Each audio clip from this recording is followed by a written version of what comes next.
안녕하세요. 오늘도 사연살롱을 찾아주셔서 감사합니다.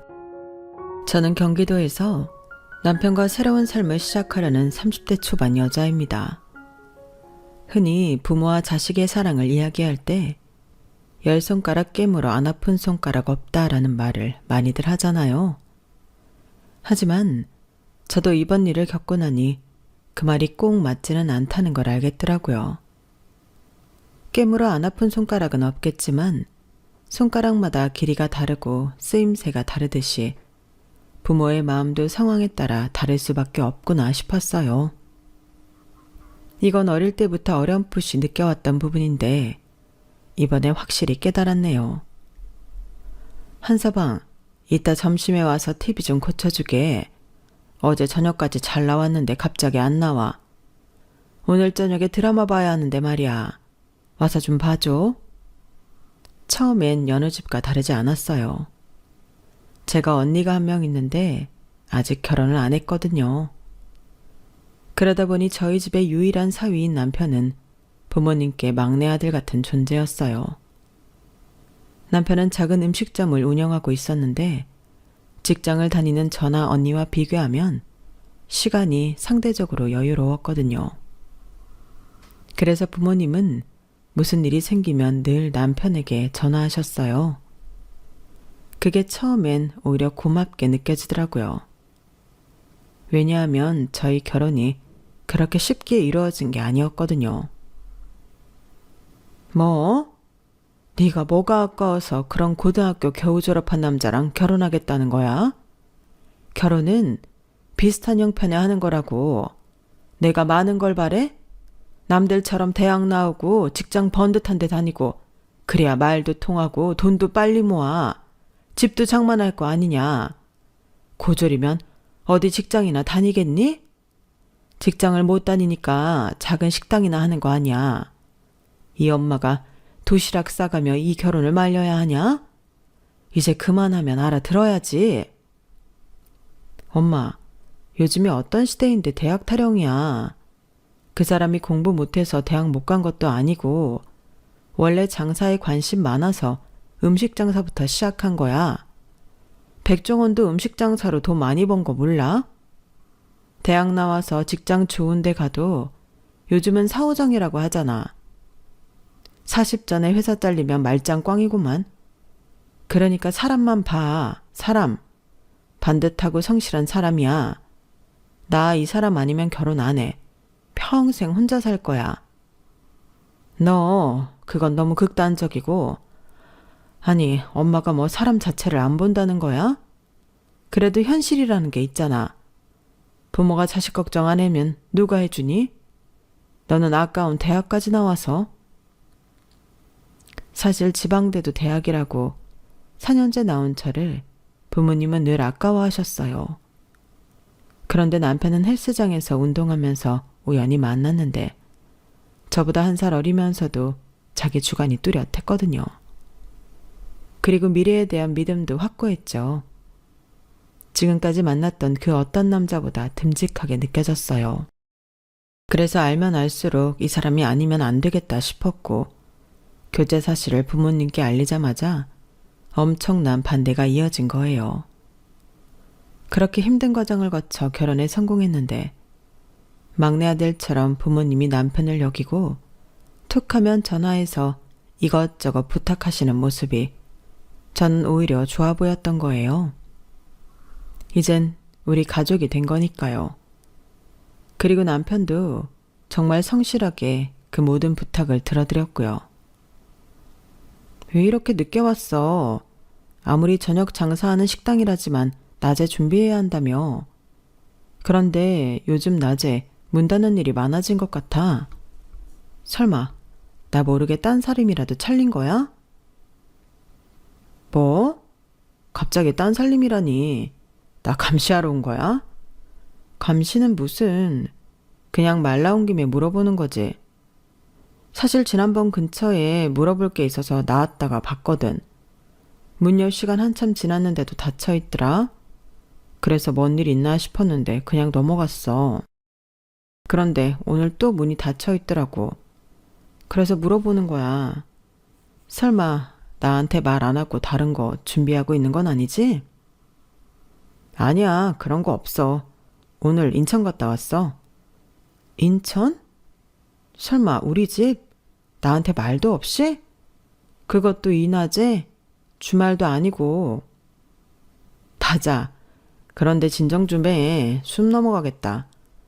그냥 어머님 아버님께서 이것저것 부탁하시길래 갔다 온 거야. 요즘 내가 가면 그렇게 좋아하시더라고. 이제는 동네 사람들한테도 자랑하시던걸? 우리 집에도 이제 아들이 생겼다고. 아니, 좋은 것도 한두 번이지. 그러면 며칠 전에도 우리 집 갔던 거야? 왜 나한테는 아무 말도 없었어? 그리고 설마 엄마 아빠가 가게 한다고 놀고 있는 줄 아시는 건가?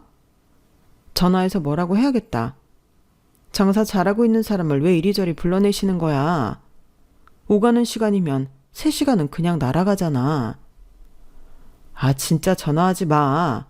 어머님 아버님께서 이렇게 나를 편하게 대하시는 게 좋아.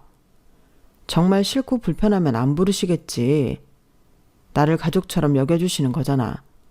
너도 알잖아. 처음에는 결혼도 반대하시고 나한테 마음 안 열어주셨던 거. 좋게 생각하는 건 좋은데 나는 자꾸 걱정돼. 당신이 아무 말 안 하고 웃으니까 우리 부모님은 괜찮은 줄 아시는 거잖아. 그런데 정말 괜찮아? 힘들거나 불편하지 않아? 내가 불편하면 내가 말했겠지.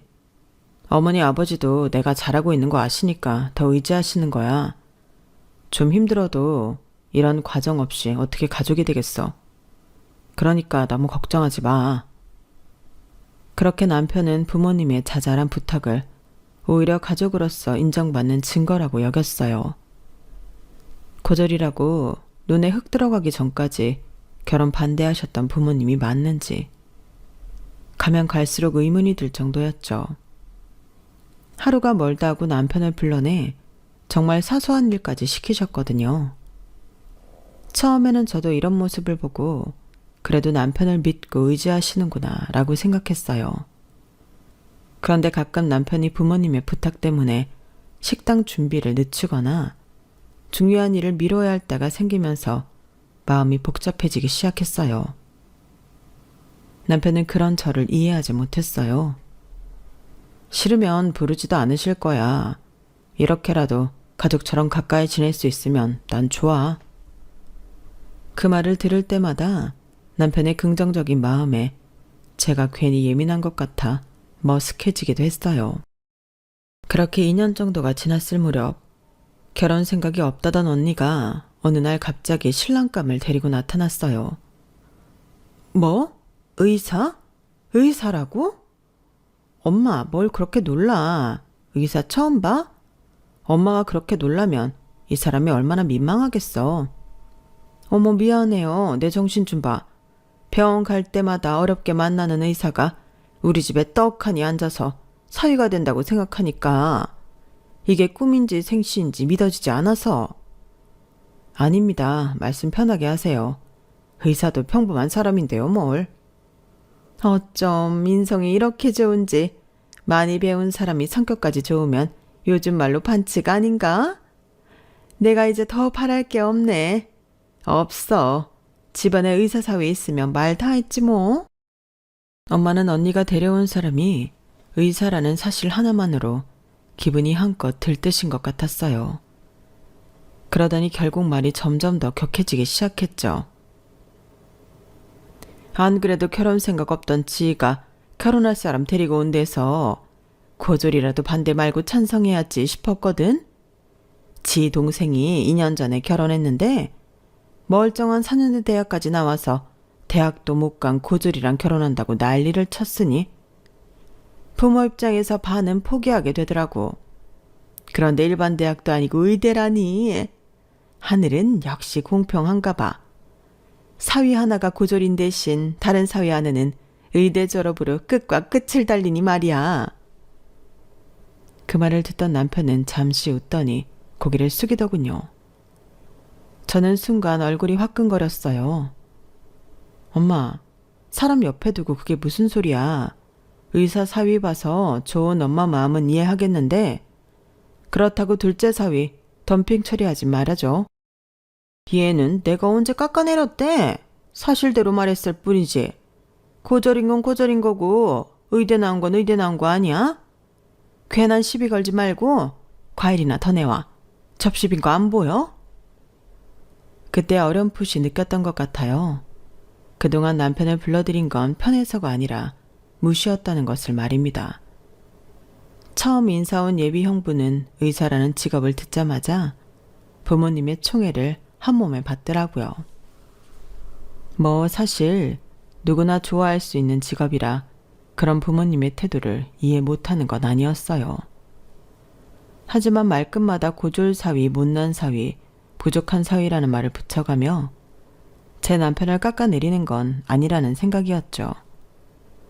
그런데 그 말에 얼굴 붉히며 기분 나빠하는 건 저고 남편은 허허실실 틀린 말은 아니라며 웃고 있었기에 제 속은 더 뒤집어졌는지 모르겠네요.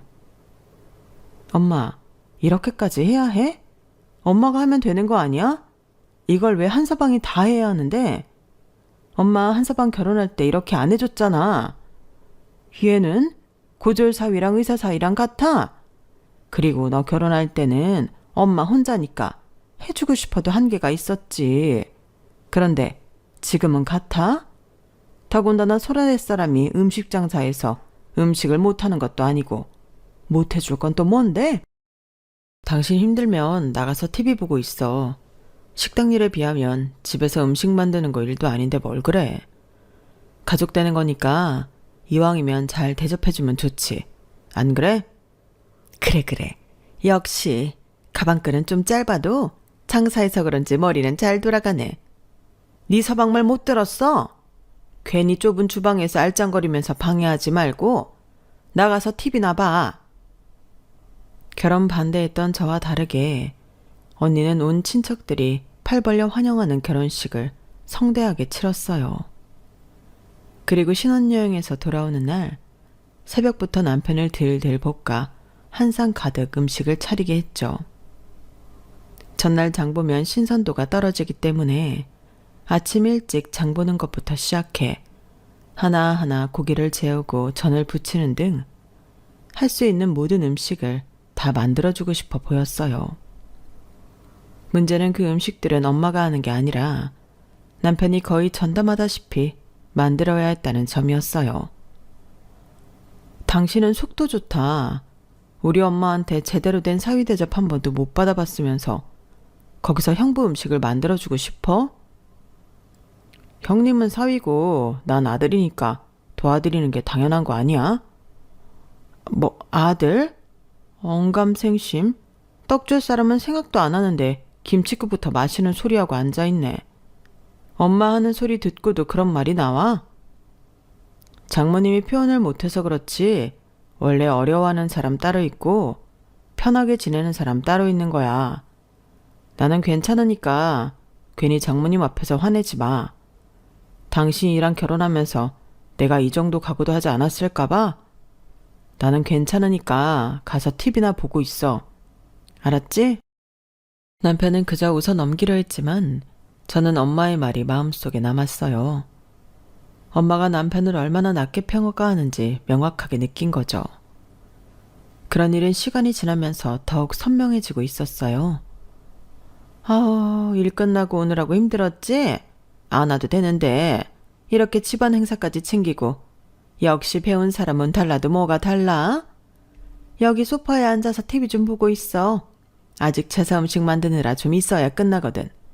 전 좀 가져다 줄게. 엄마, 너무한 거 아니야? 이 사람은 오늘 장사도 하러 접고 와서 이렇게 제사 음식 만드는 거 돕는데 형부는 오자마자 소파에 앉아 TV나 보라고? 형부도 밤을 깎던 뭐를 도와야 공평하지. 또 시작이야. 그럴 거면 너도 네 신랑 데리고 앉아서 TV나 봐. 나 혼자 다 할 테니까. 의사는 손이 생명인 거 몰라서 그래?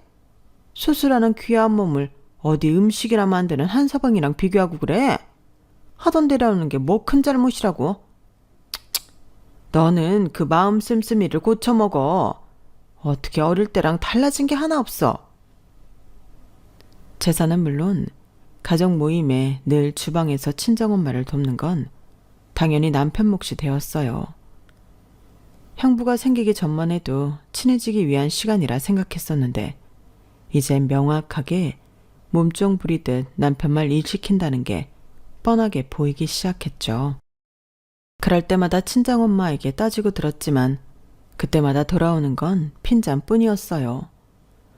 오히려 제 성격이 무나서 괜히 가정 분란을 만든다며 어릴 때부터 그랬다는 말을 들어야 했죠. 엄마, 나 이번에 1등 했어. 네가? 진짜야. 봐봐. 나도 언니처럼 열심히 했더니 1등이야. 1등. 선생님도 놀라고 우리 반 애들 모두 놀랐어. 그러네, 진짜 1등이네. 봉사 문고리 한번 제대로 잡았나 보다. 한 번은 은주와 그럴 수 있지. 네 언니처럼 꾸준히 1등해야 진짜 1등이지. 엄마는 잘했다고 칭찬해주면 어디 덧나? 꼭 언니랑 비교해야 해? 1등이면 1등이지. 꾸준한 1등이 진짜 1등이라는 건 또 뭔데? 아, 귀청 떨어지겠다. 그 승질머리로 뭘 하겠다고? 이번 시험이 쉬웠나 보지. 네 언니 매일 1등 하는데 뭘 새삼스럽게 그래. 잘했다. 잘했어. 항상 공부를 잘했던 언니를 보며 차별받는 게 일상이었던 어린 시절이 떠올랐어요. 비싼 학용품이나 예쁜 가방은 늘 언니 차지였지만 시침대기 언니와 다르게 저는 그런 거에 관심 없었기에 그러려니 넘기곤 했는데요. 지금도 잊혀지지 않는 건 한 달을 밤을 새워가며 공부해 반에서 1등했던 고1 기말고사 때예요. 언니는 점수가 조금만 떨어져도 전전긍긍하고 함께 속상해했으면서 제가 몇 점을 받더라도 관심을 주지 않았죠. 따지고 들면 잘한 일보다 피곤한 성격이라는 말로 타박을 받기 일쑤였고요. 그때가 떠오르며 커도 달라질 게 없고 오히려 결혼으로 인해 더 심해졌다는 느낌을 지우기 어려웠어요. 어머님, 생신 축하드려요. 뭐 좋아하실지 몰라서 현금으로 준비했어요. 현금이 최고의 선물이지. 뭐니 해도 머니가 최고 아니겠어? 엄마, 그런 농담줄 알 줄 알아? 농담은 진심인데?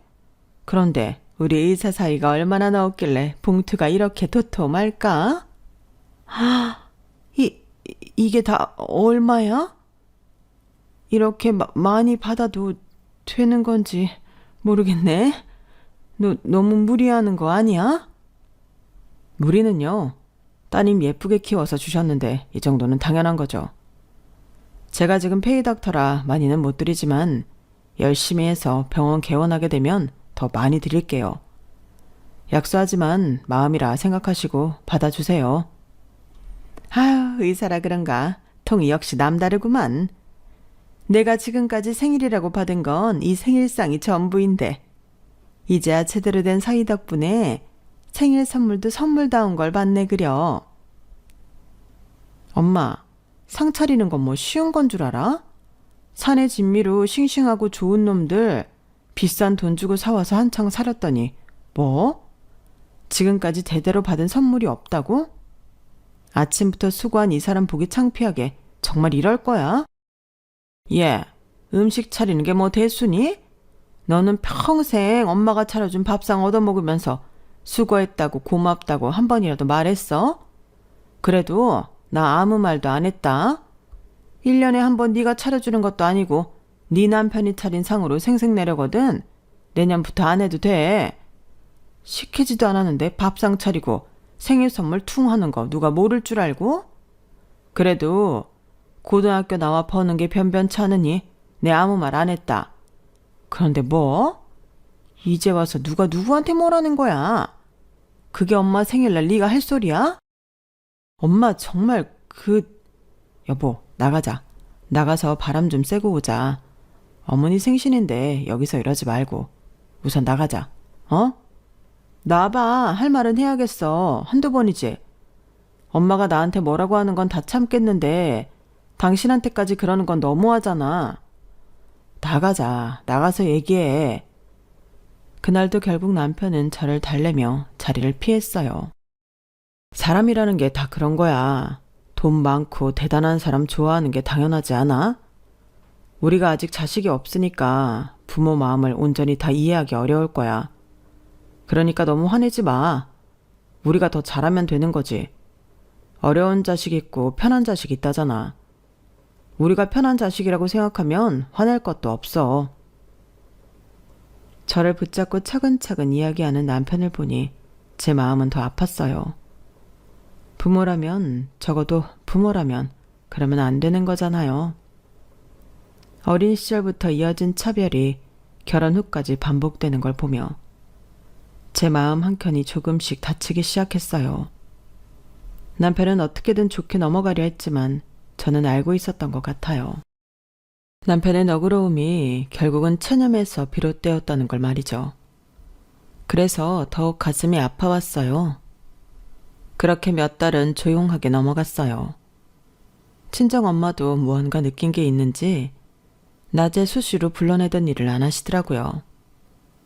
남편은 무슨 일이 생긴 건 아닌지 걱정했지만 저는 차라리 잘 되었다고 생각했죠. 엄마, 이 배추가 다 뭐야? 설마 배추 절이는 것부터 김장을 하자고? 언제부터 우리가 절인 배추 사다가 김장했다고 그래? 배추는 절여야 제맛이지. 언제부터긴 나 결혼하기 전부터 힘들다고 절인 배추 사다가 담궜잖아. 그것도 많고 번거롭다고 많이 담그지도 않았으면서. 이게 다 몇 포기야. 이걸 누가 다 먹는다고 이렇게 많이 담궈? 많긴 뭐가 많아. 그래봤자 100포기인데.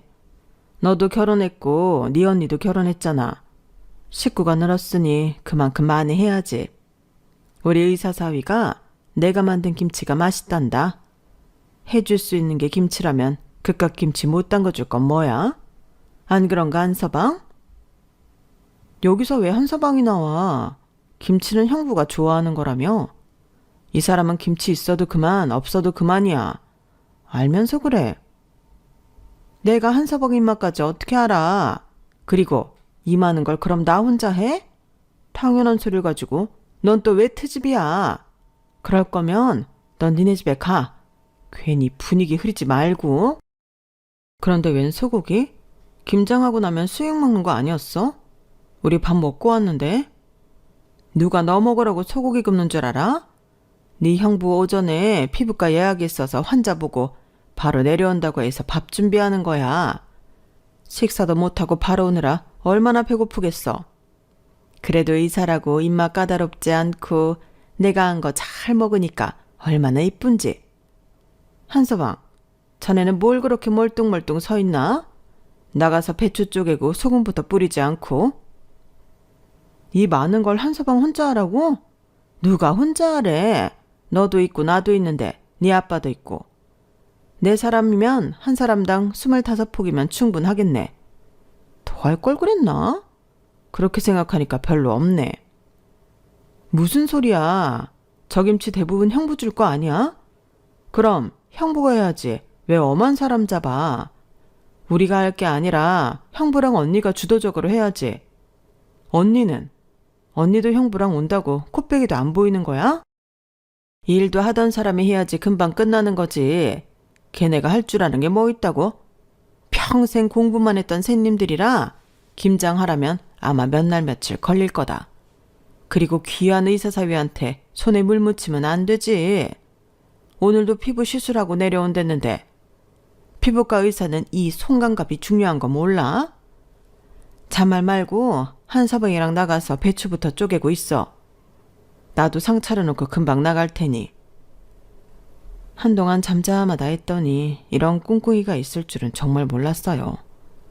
저나 남편 그리고 친정 부모님 모두 김치를 많이 먹는 편이 아니라서 해마다 김장하는 양도 자연스레 줄어들고 있었거든요.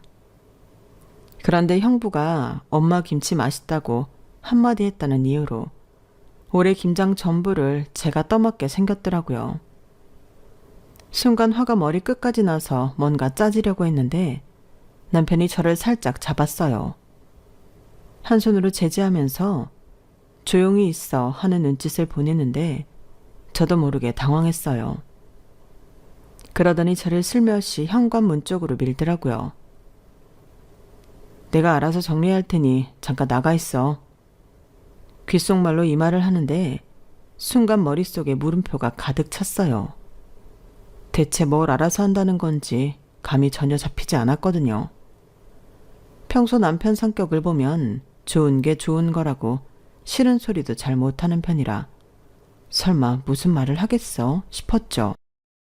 그래도 남편이 강하게 말해서 물어볼 틈도 없이 등이 떠밀린 채 현관 밖으로 쫓겨나고 말았어요.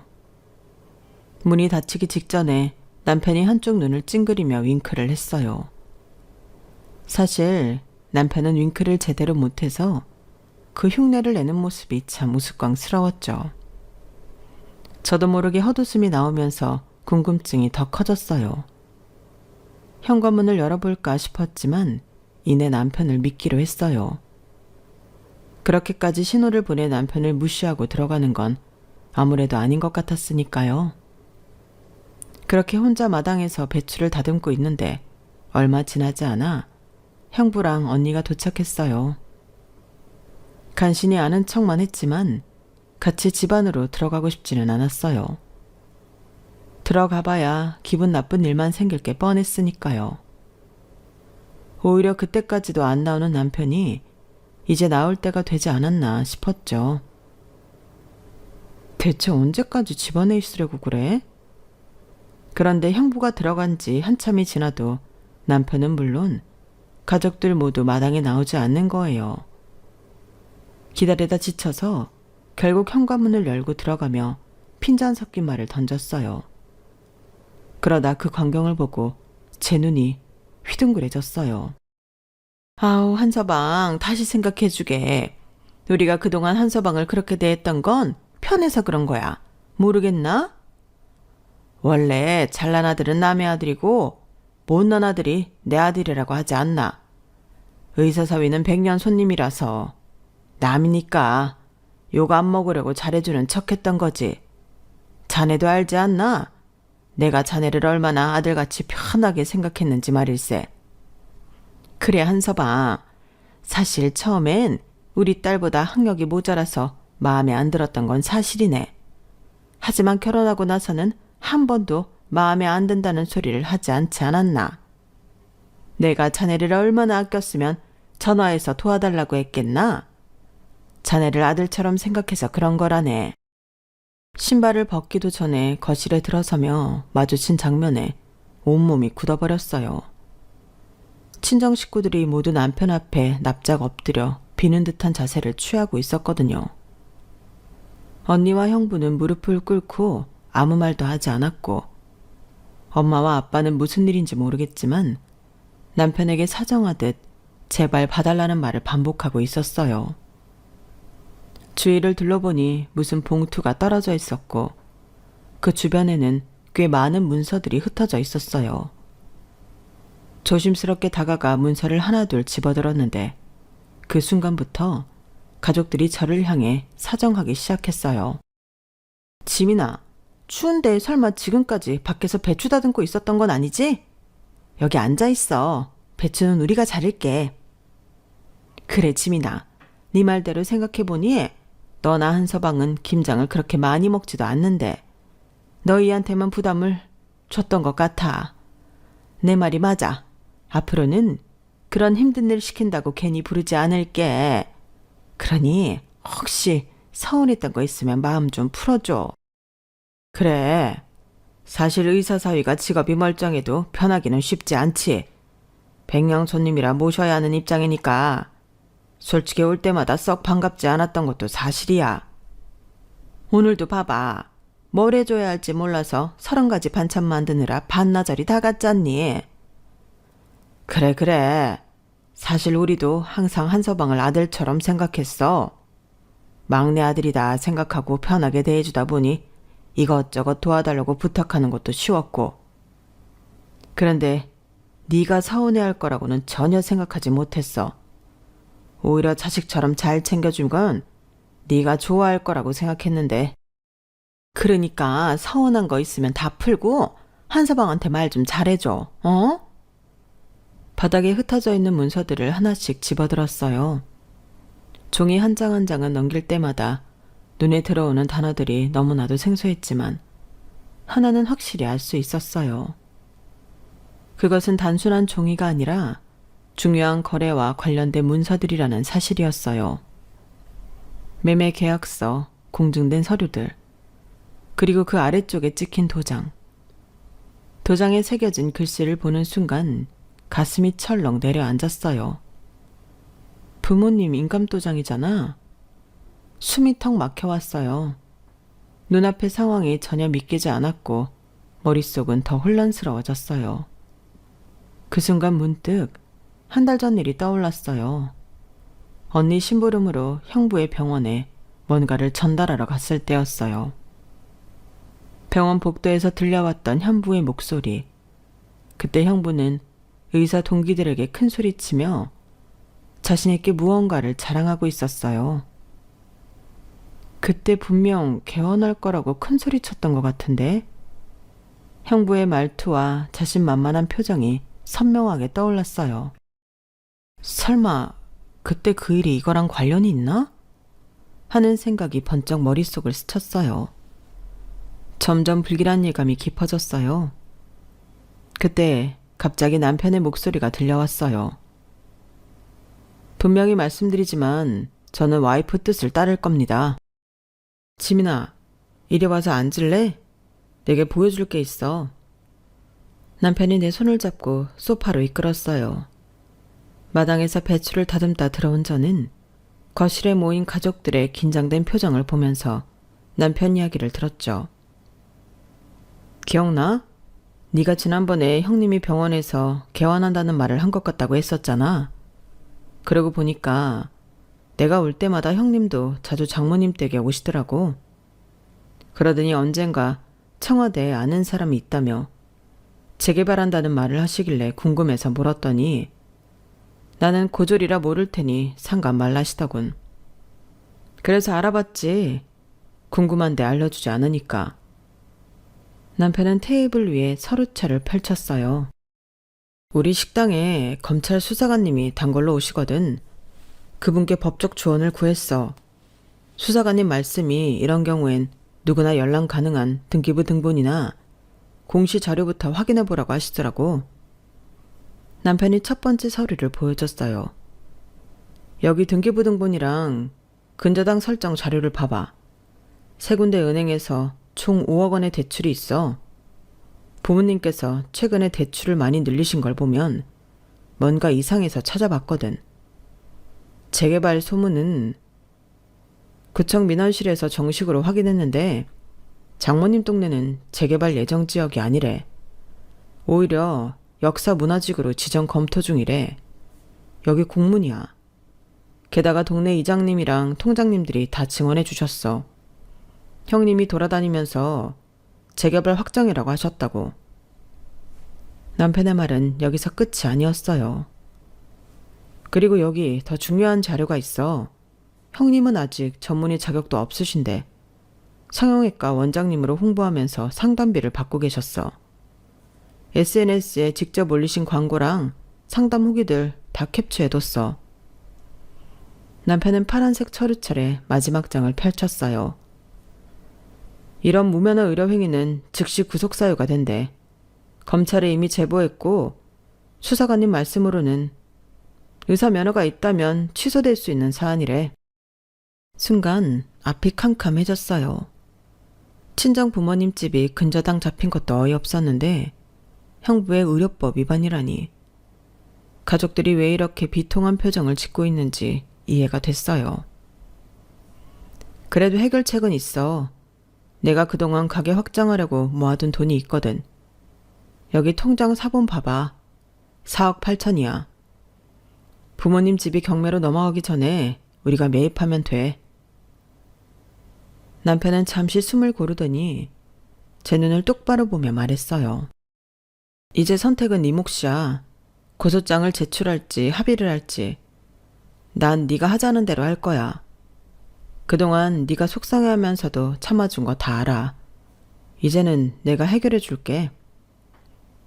저는 남편을 물끄러미 바라봤어요. 늘 웃으면서 참아내던 사람이 이렇게 치밀하게 준비하고 있었다니.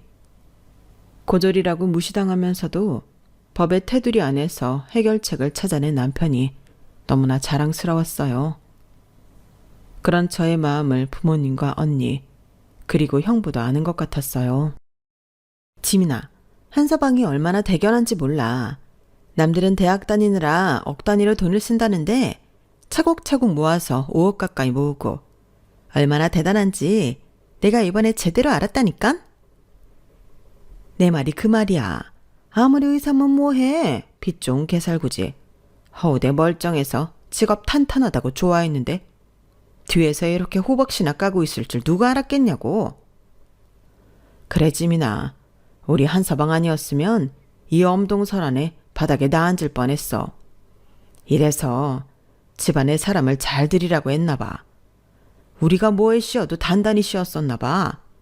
우리 똑쟁이 딸이 결혼한다고 할 땐 그만한 이유가 있는 건데 우리가 너무 고졸이라고 무시했지. 이젠 다시 안 그럴게. 우리 계속 이 집에 살아도 되는 거지?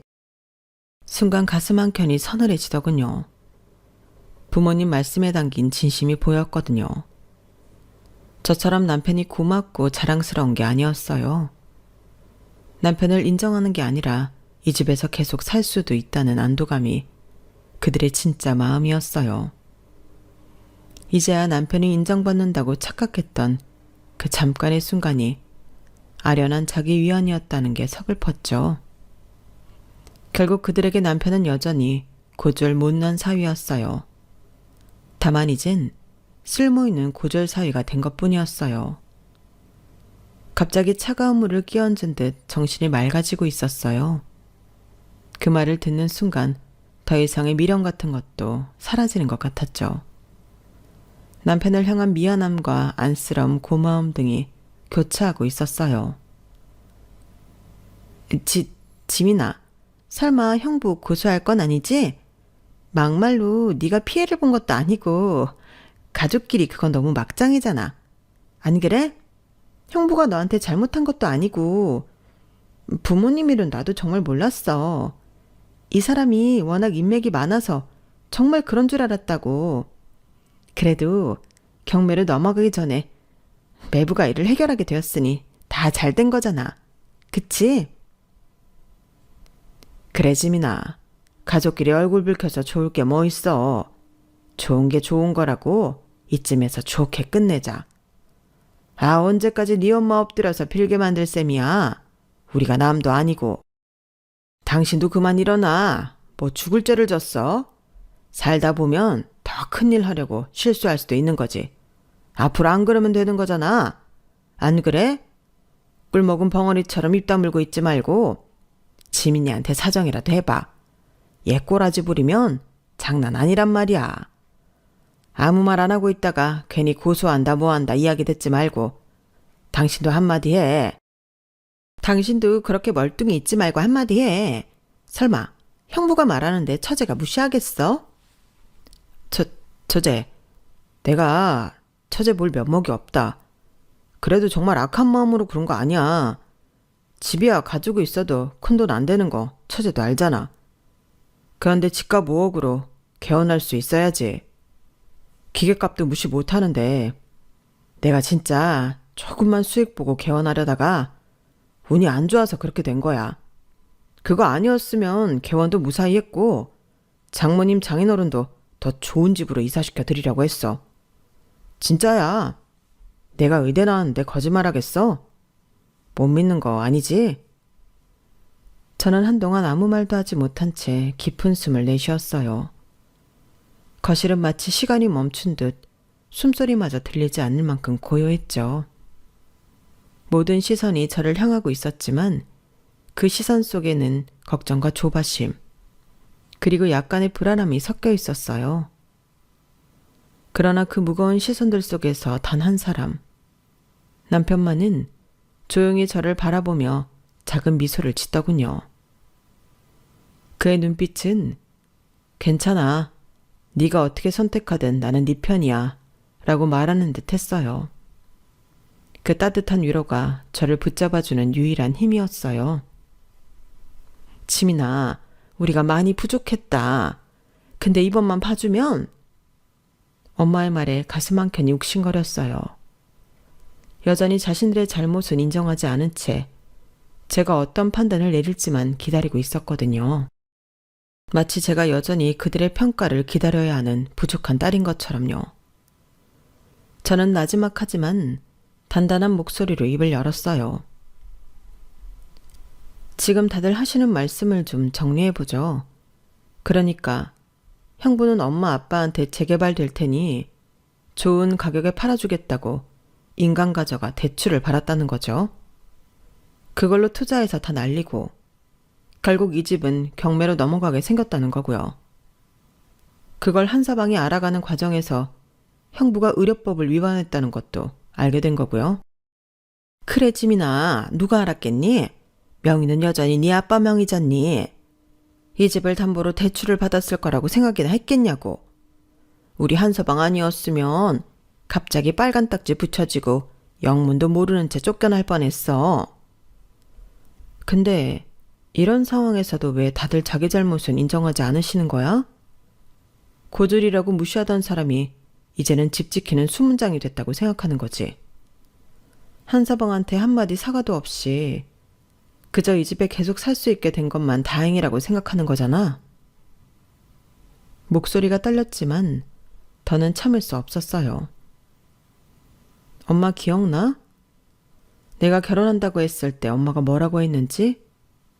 네가 뭐가 아쉬워서 고등학교나 나온 사람이랑 결혼하냐고 했지? 근데 지금은 뭐라고 했는지 알아? 똑똑한 우리 딸이 결혼한다고 할 땐 이유가 있었다면서. 이 사람 통장 잔고 보시고는 태도가 달라졌잖아. 진짜 그게 엄마 마음이야? 가슴속에 쌓여있던 말들이 홍수처럼 쏟아져 나왔어요. 목소리가 커졌지만 이제는 멈출 수 없었어요. 그동안 얼마나 많은 걸 참아왔는지 알아? 명절 때마다 형부 앞에서 고졸이라고 무시할 때도 동네 친구들 만나면 의사 사위 자랑하면서 우리 남편 얘기는 쏙 빼놓을 때도 난 다 알고 있었어. 그래도 가족이니까 부모님이니까 참았지. 근데 이제는 지긋지긋해. 눈물이 나려는 걸 꾹 참으며 아빠를 향해 돌아섰어요. 아빠도 마찬가지야. 평소엔 못난 사이라고 푸대접하다가 이제 와서 아들처럼 생각했다고? 그럼 왜 매번 허드렛 일만 시켰어?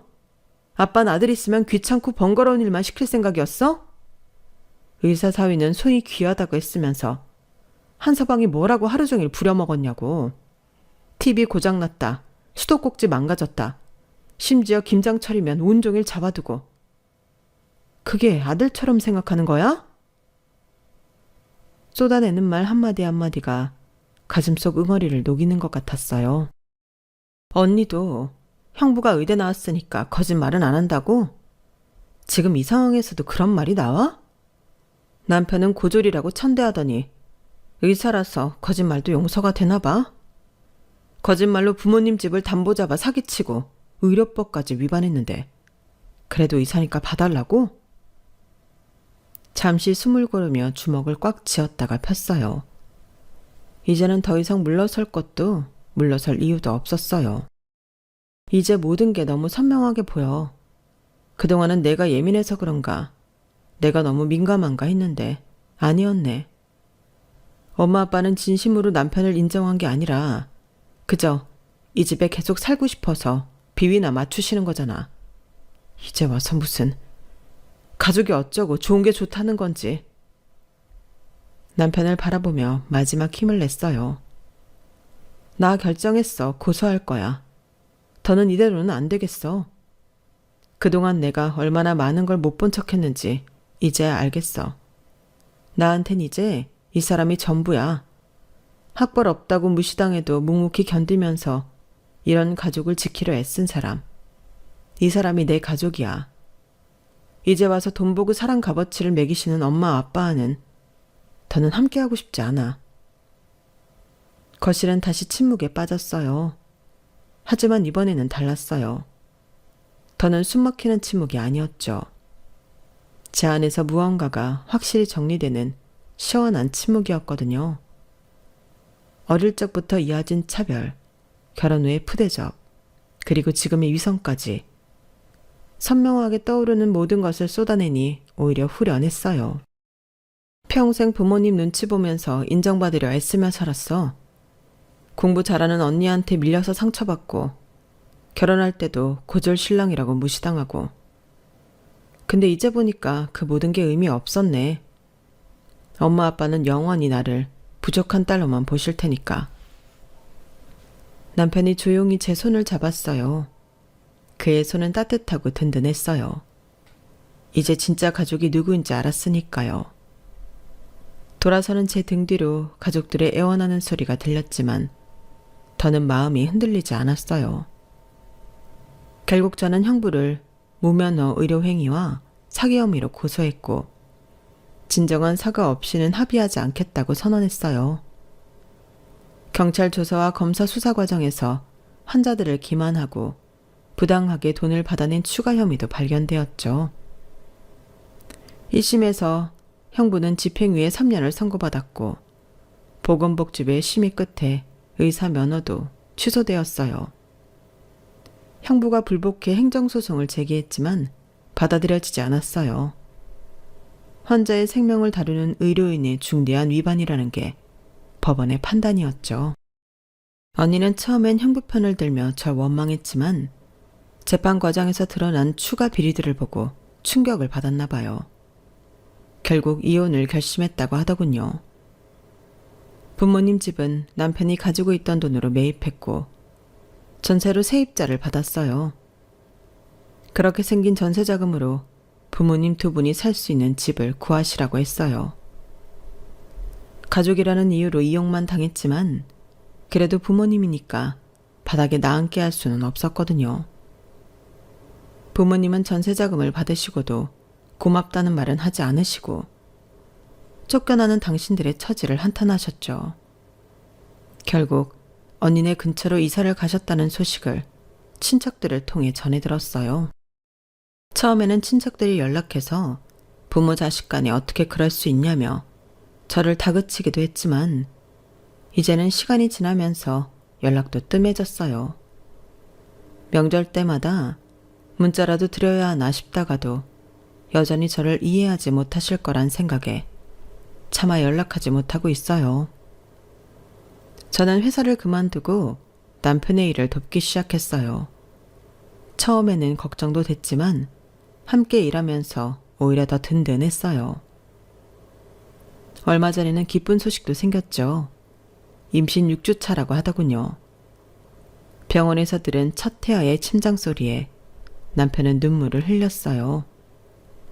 저도 덩달아 울컥했죠. 앞으로 태어날 아이에게는 절대로 차별하는 일은 없을 거예요. 저희 부부는 새로운 시작을 앞두고 있어요. 우리만의 작고 소중한 가족을 꾸릴 준비를요. 여기까지가 제 이야기입니다. 긴 글 읽어주셔서 감사해요. 처음엔 넋두려 하는 데 시작했지만 저와 비슷한 상황에 놓인 분들에게 작은 위로가 되었으면 좋겠다는 바람이 생겼네요.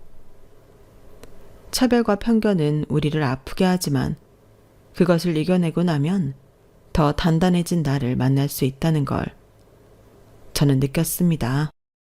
그리고 진정한 가족의 의미는 서로를 아끼고 존중하는 마음이겠죠. 여러분들도 가족과 서로 아끼고 보살피는 관계가 계속되시기를 바랍니다. 늘 행복하세요. 여러분, 사연 댓글에 응원과 현명한 조언 부탁드려요.